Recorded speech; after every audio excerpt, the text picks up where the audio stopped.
Well, hello there. Spider-Man and Daredevil always had sort of a bromance in comics. They both operate on the street level, share a bunch of enemies throughout the years, and have the same struggles from time to time. And it's not a big surprise. Daredevil was created just 2 years after Spider-Man's debut in 1962. And the two met in Spider-Man's 16th issue already, right after the first appearances of Green Goblin, Mysterio, and Kraven the Hunter. So the two have known each other for a very long time, basically from the very beginning. And of course fought each other quite a few times too. So, I want to go back and find every single time Daredevil had the unfortune of facing Spider-Man, to see the story around it, and how the two heroes ended up resolving it in the end. And simply put, well, who actually won? I will only touch the main 616 Marvel Universe, but this could also serve as a nice reference to MCU's duo when they finally get to do some superhero work together. Well, hopefully. Regardless, let's start. The two Reds first fight in the very first issue they meet, obviously, and the story is quite short. Ringmaster, who has the power of hypnotism, and who I'm sure most people are not aware even existed as a villain, decides to hold a circus in the city. And to attract people to his show, he advertised that Spider-Man will be there, and Spider-Man actually finds out and goes there to entertain people. Why not, I guess. And of course Ringmaster sees this and hypnotizes everyone in the circus, Spider-Man included.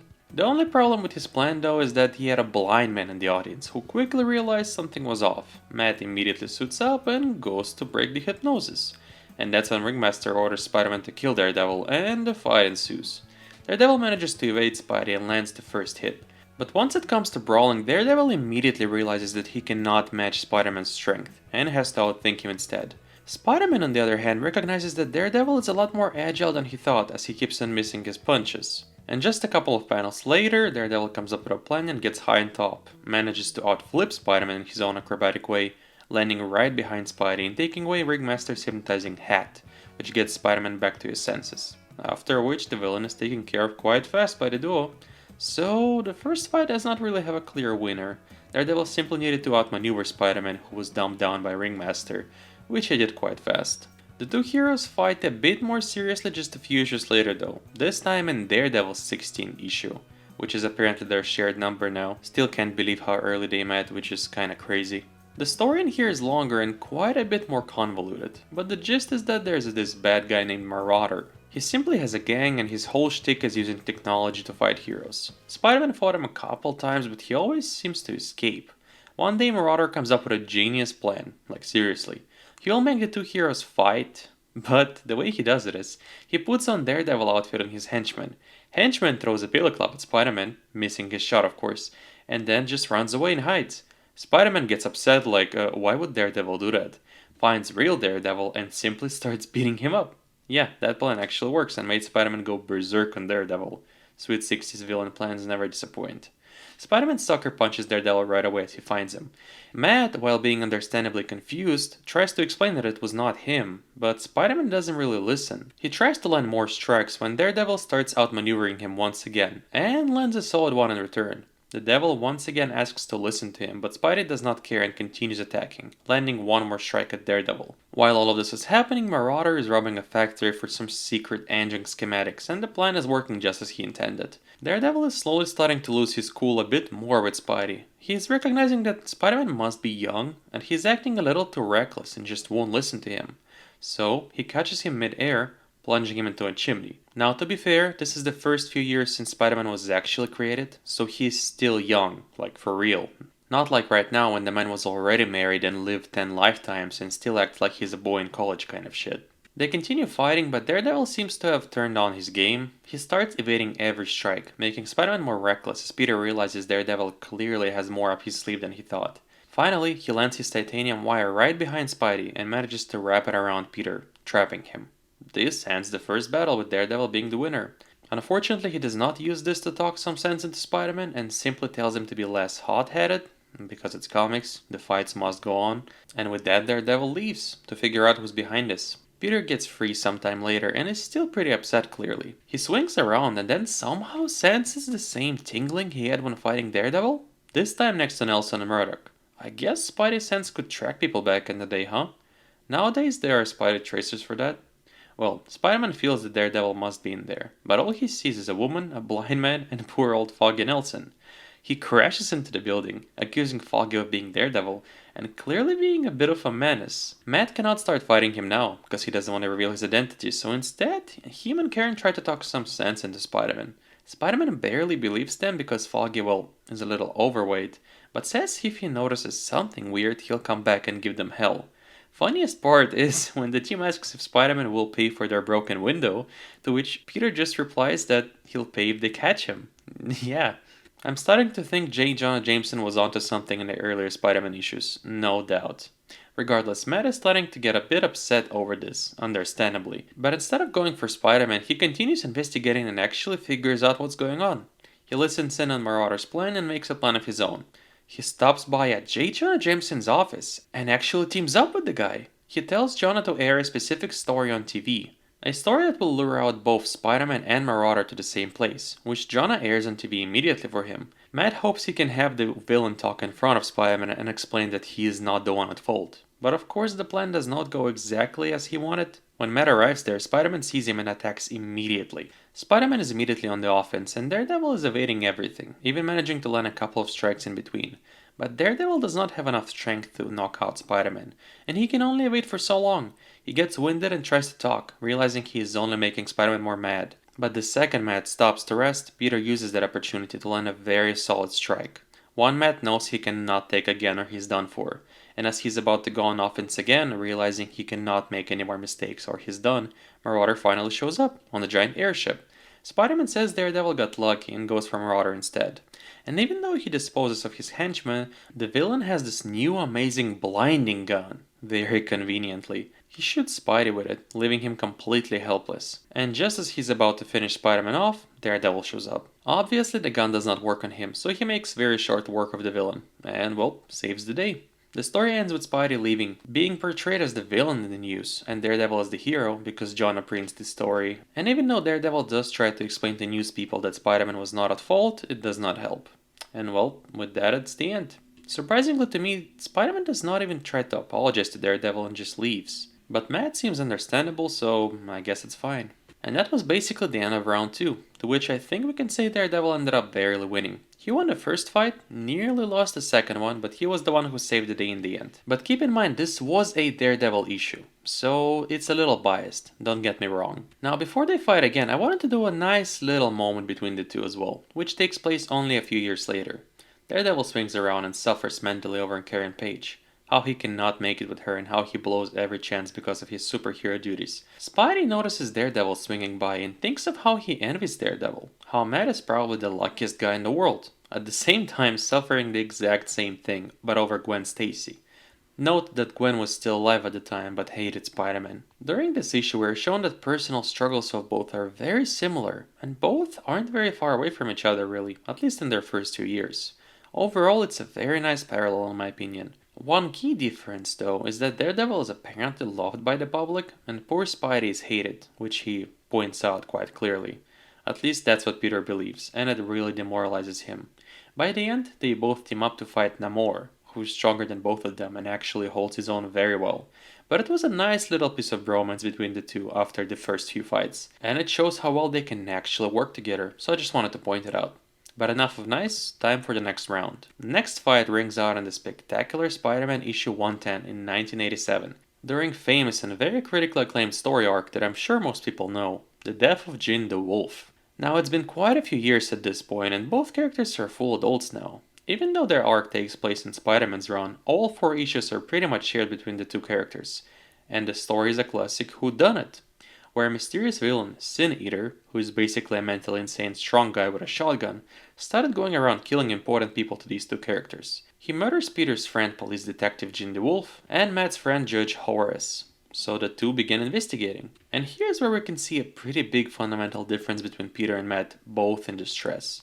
While Matt tries to be somewhat calm and goes undercover, or listens in on the dialogue, Spider-Man comes in with fists blazing and beats people into talking. And most of the time Peter comes in after Daredevil found out all the information already, so it seems a little excessive. Even though both characters encounter the villain, Sin Eater manages to get away every time, simply with the power of a good shotgun and innocence in the way, every time, which is crazy. Peter does not have a symbiote in this story, by the way. He's simply wearing a gift Black Cat made for him. The story concludes with two heroes fighting Sin Eater right before he kills Betty Brant, Peter's first date. And this is a story where Spider-Man is somewhat off his rocker. He starts beating the guy mercilessly, and after Sin Eater goes unconscious, he continues, with an intent to kill him of course. Daredevil interrupts him, saying it's wrong to be judge, jury, and executioner, like the Punisher, so the fight ensues. Enraged Peter is tired of Daredevil always being holier than thou, always having high moral ground, and above all, always being seen as the hero in the eyes of public. We can see Daredevil making a remark immediately that he will likely die from one punch, as Peter is not holding back anymore. He draws Spider-Man away from people, and enrages him as much as possible, making Peter more reckless and making him miss more. Finally, once in an open space, he does his bouncing billy club trick, which Peter catches, boasting about his Spidey sense. And that's when Daredevil lands multiple solid punches, a dozen to be exact. That's just enough to only subdue Peter because of how strong he is, which Daredevil notices. Matt makes a remark that one mistake could have cost him his life there, but in the end he gets Spider-Man out by outsmarting him once again, and landing a dozen punches to the face, when Spider-Man didn't land a single one. And that's the end of the third round. That was a Spider-Man story, so I guess there's no bias here? I'm not sure. Later on in the story, Pete kind of makes up for what he did by saving Daredevil from a wild crowd. That was after Daredevil tried to protect Sin Eater in public court, after a crowd tried to slaughter him.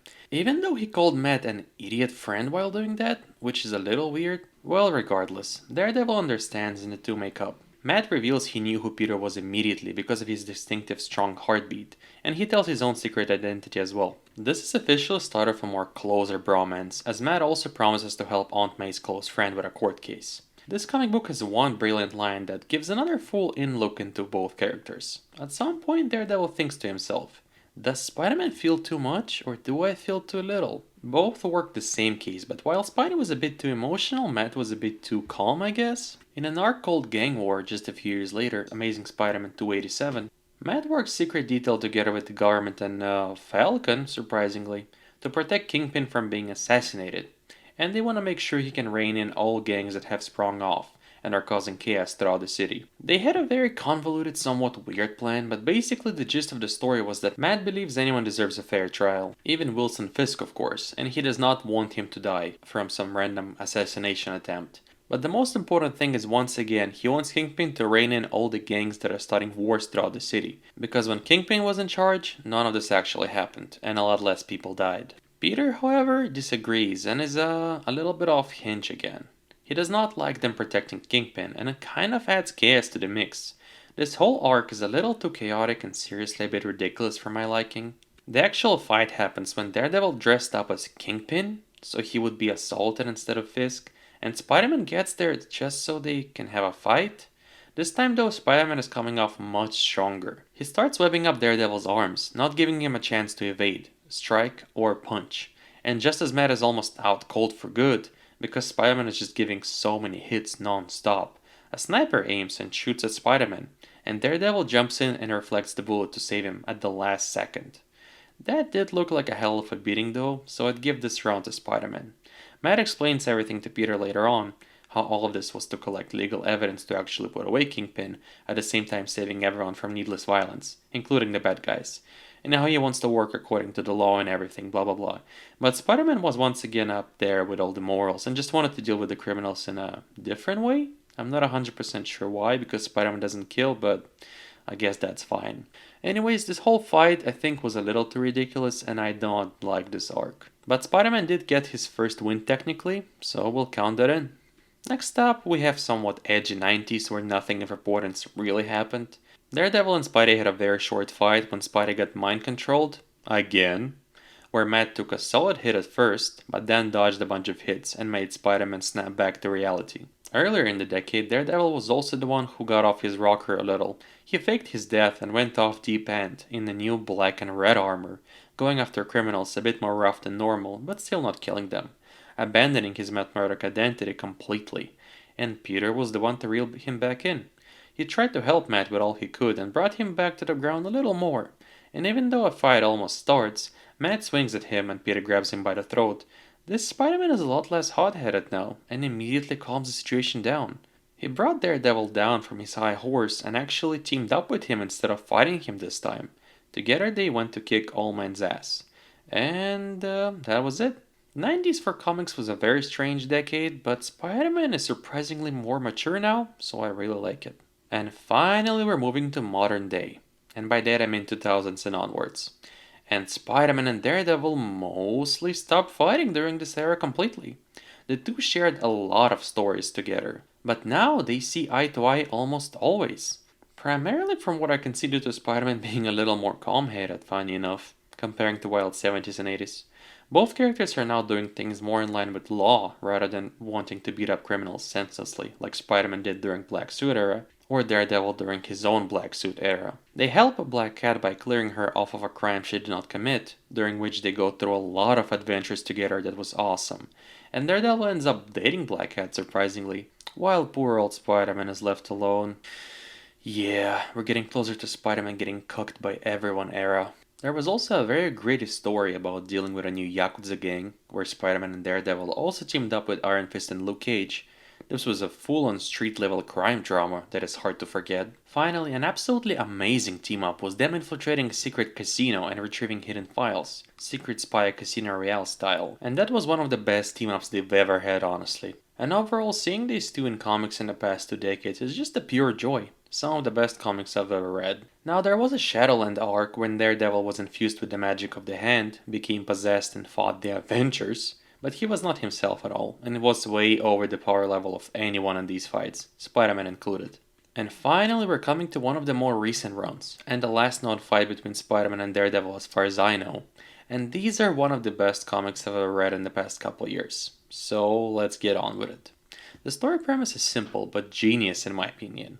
You know how superheroes always beat criminals up senseless? Like Batman beating a thug for 5 minutes straight with every punch landing on their head? Or Spider-Man sometimes punching people so hard they fly up into the air? Like, let's be honest, legit, these punches would kill a man immediately. And after all the memes, someone actually decided to write a story about that. That's exactly what happened in Daredevil 2019 run.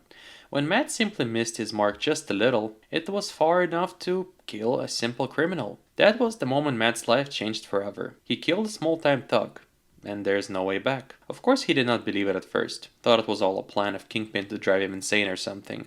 But it did really happen, and he was at fault. And that put Matt into deep depression. His fellow supes like Luke Cage and Iron Fist calmed him down, saying that it happens to everyone, and they had it happen to them too. But that did not really help much. And then later same night, Spider-Man arrives, who is not happy. He tells Matt to basically quit. Daredevil lost his edge, he says, and he might actually be a danger to people around him now. And this is where Matt's perception of Spidey actually shows. Matt generally admires Spider-Man. In fact, he considers Peter to be the best superhero out of all of them.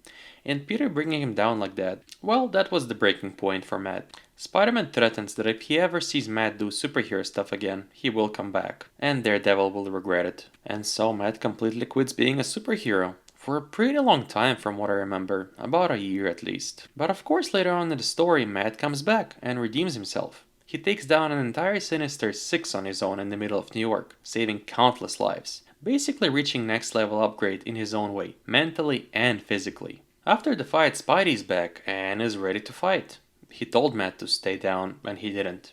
But Matt's done with that. He is no longer insecure, and he knows that his mistakes don't define him. It's what he does about them is what matters. And he's going to turn himself into the police. But he's not gonna stop being Daredevil no matter what. Spider-Man doesn't want to listen and doesn't want to back down. So Matt suits up and tells Peter to go ahead and try. Take him on. See who wins. Even though he just came back from a fight and knows he probably cannot take it. Matt also points out that Spider-Man is currently breaking and entering in his apartment, so he has the right to kick his ass if he wants. And that last line actually works. Peter gets suppressed and decides to leave, saying he will come back. This story doesn't really reach a fight though. Later on Peter apologizes and tells Matt he's been going through hell as well, and the two make up. This was not a physical fight, but a fight nonetheless, and I think it's miles better than most fights we've seen so far.